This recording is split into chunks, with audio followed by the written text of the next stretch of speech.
Hey guys, I'm Jamie from Bud Gaming, and today I've decided to switch around creative tabs with TNT because I think it would be a really interesting thing to do and quite complex, so it'd be good practice to do something that's quite difficult.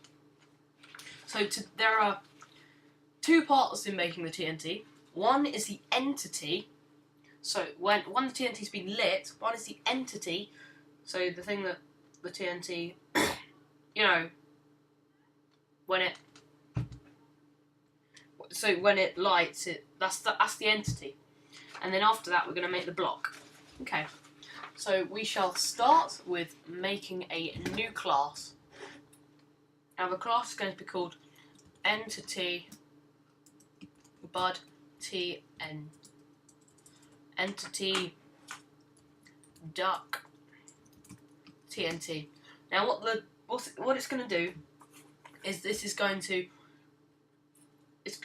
be like normal TNT, except after it's exploded, it's going to spawn loads of ducks there. So yeah, I think so. So what we're going to do is that here we are going to create a new class. Make sure it's got entity at the start. Doesn't matter, but I think it's just good for reference. Then you want it to extends entity like that. And you want to import it and add a constructor. Okay, so then it should also say add unimplemented methods. Then it'll come up with all of these. So I'm just going to remove these to do statements and the overrides.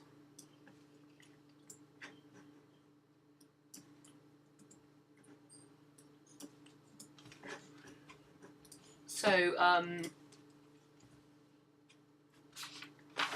in the constructor, after it, we want to do this dot prevent entity spawning equals true. So then, before we do this, up here we want to do public int fuse. So how long it is, and then private entity living base player, and the player is the person who placed the TNT, if that makes sense. So then in here we want to do this dot set size 0.98f, so it's just less than a full cube. Then we want to do this dot y offset equals this dot height divided by 2.0f semicolon. So that's our basic constructor. Now I want to create a new constructor, public entity duck TNT, and in the brackets you want to do world double x double y double z, then entity living base player.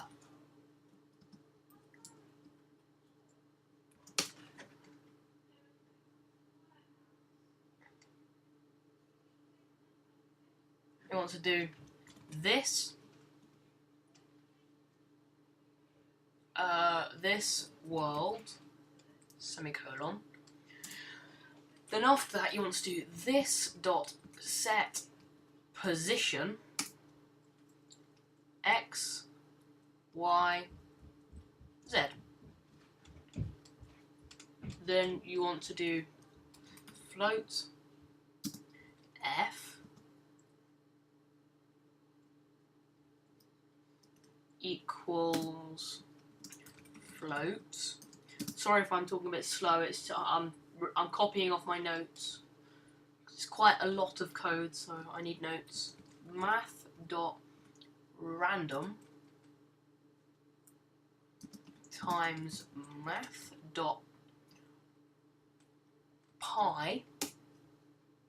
times 2.0d semicolon. So we've created a new float with pretty advanced I created a new float which times the random number by pi and then doubles it. So now let's do this dot motion x equals, so this is how much it's moving on the x. Double negative 2 brackets, and then these ones you want to do float outside these brackets with math. Ooh. Okay, math dot sign double F. Also, F is like, so you know when you ignite TNT, it sort of jumps and then falls back down in a random direction.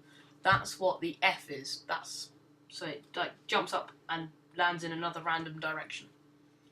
So then do times 0.02 F.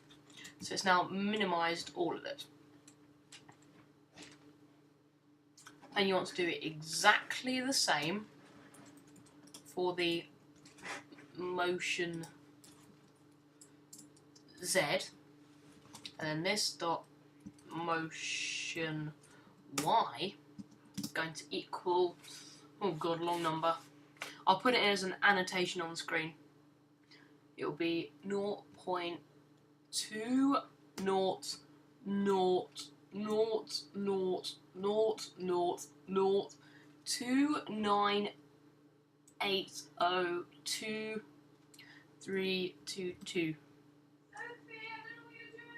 4 D semicolon. Like I said, I'll put that in as an annotation. Okay.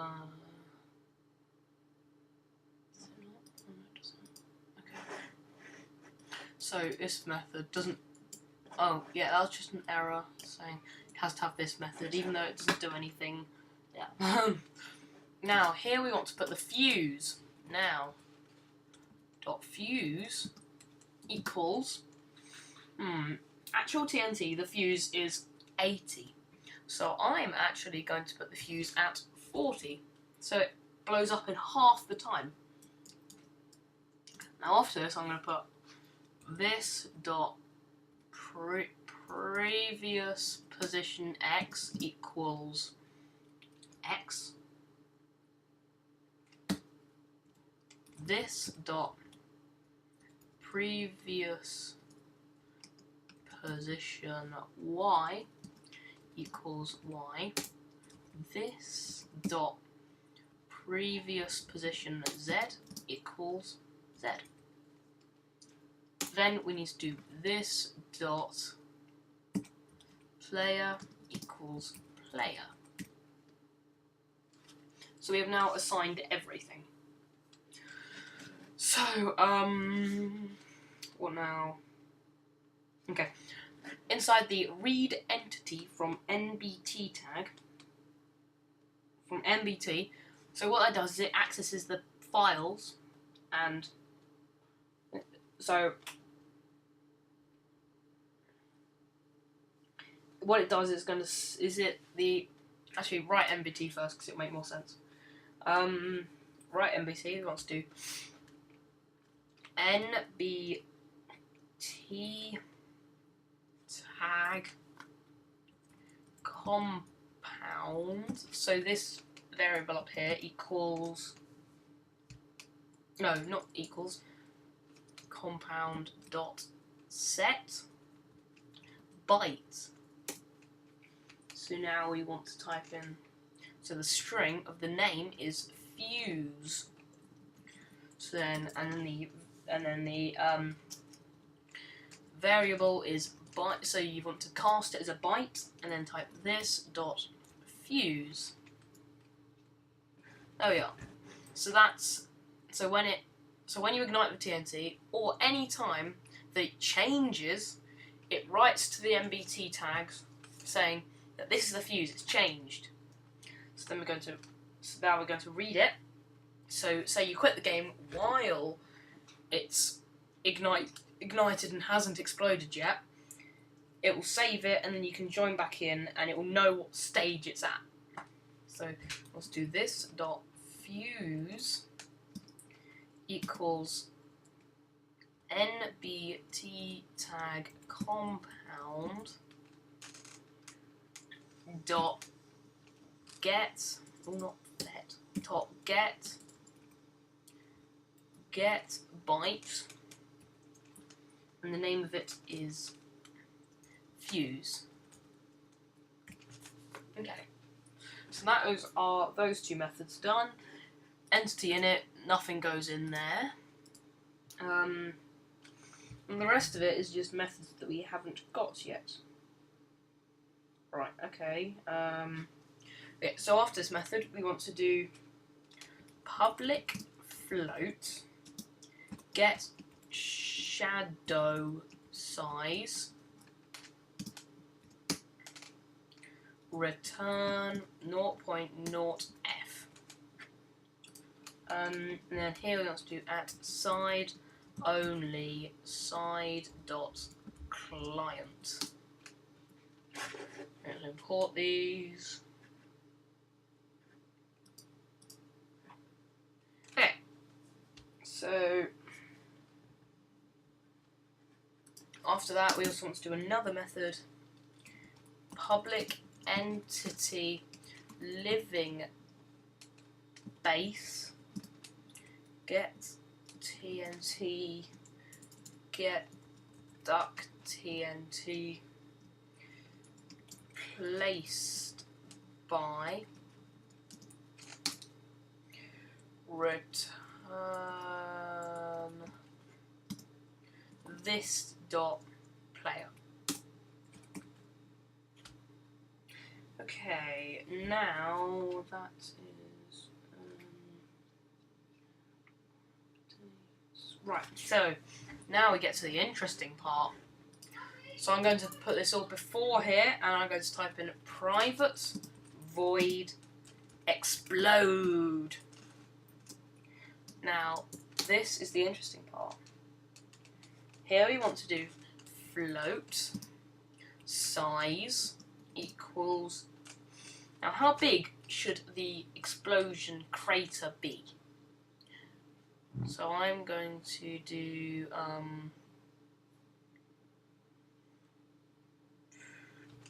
10.0f. Quite big. So then after that, I'm going to do this dot world object dot create explosion. It's going to be this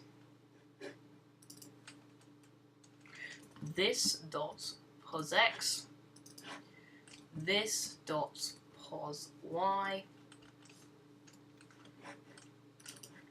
this dot pos z, f, no, not f, size true. So that is our explosion method. So whenever it calls this, so after the fuses run out, it will call this method and say, let's create an explosion now at that size. So yeah, that's that. So now after this we want to do public void on update. Wait, how long have I been recording for? 15 minutes already. This is going to be a long tutorial, by the way. On update. Now what this does is it tells the thing when it's updating. So I want to do this dot previous pos x equals this dot pos x. Do the same for every other coordinate.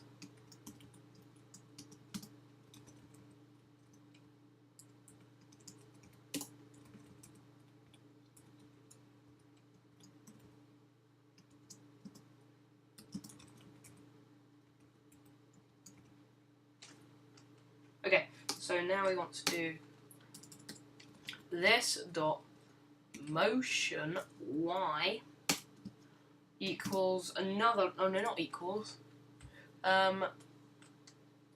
negative equals, I'll put this in annotation again, and all the other really long numbers after this, 0.0399910593333D semicolon.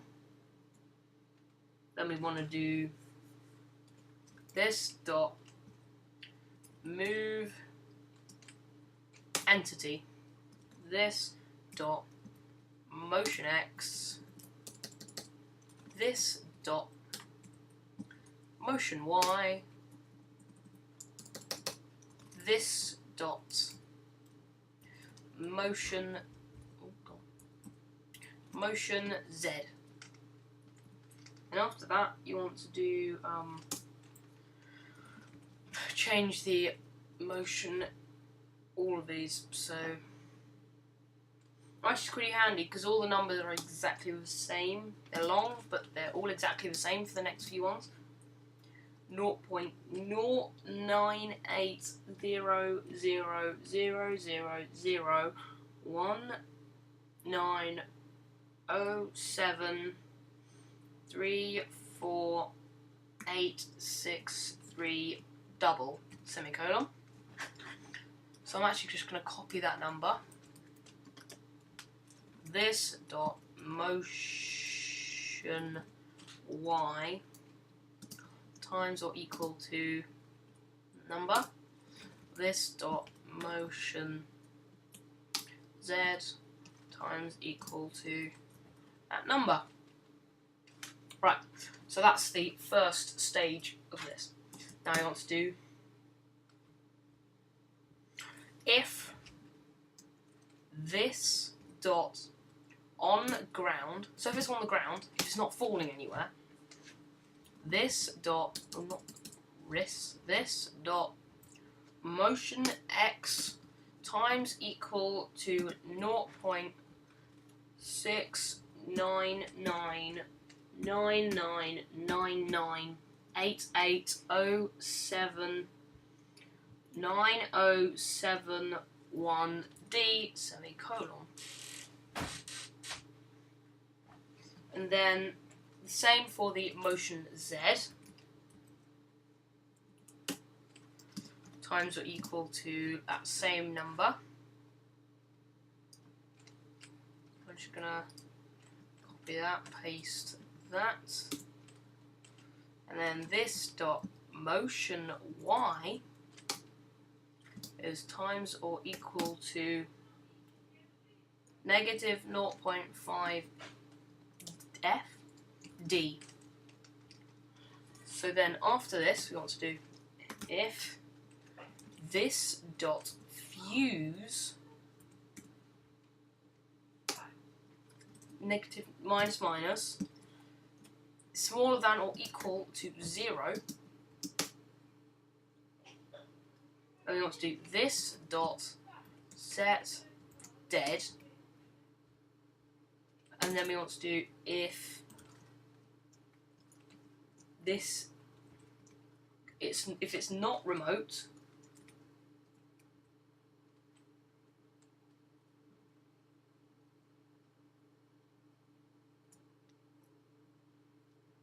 right. So if it's not remote, then this dot explode. So no, that's not quite the end.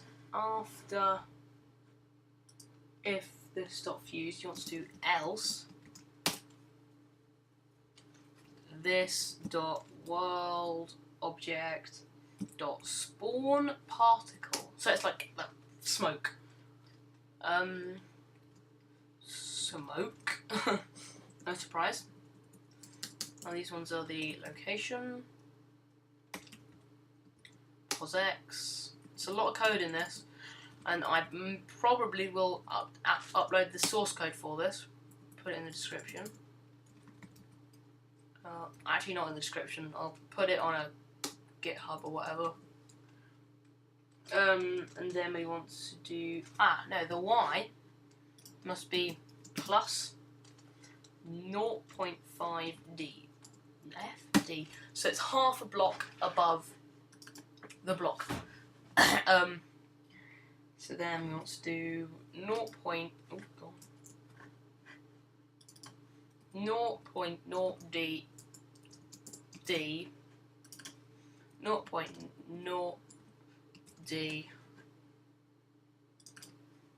0.0D.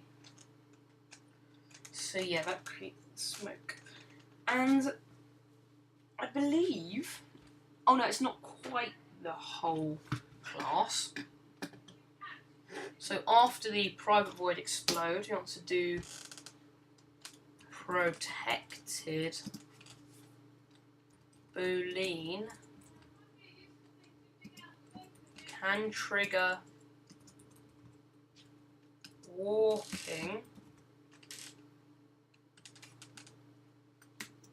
and then you want that to return false.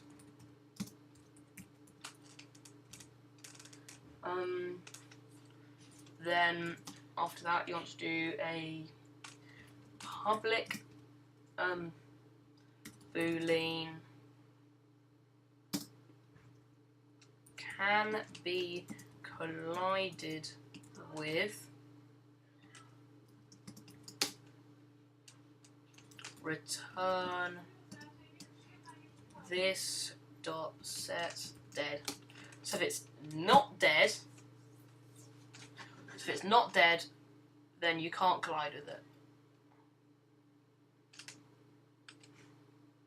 No, not set dead. Is dead. Is dead. Right, okay, so I believe that is it for the entity. So if we were to spawn this entity in, then it would create an explosion. So yeah, that is our entity. So I shall see you in the next episode, where we will start making, we will make the block. So when it's powered by redstone, it will explode. Okay, so I'll see you in the next episode.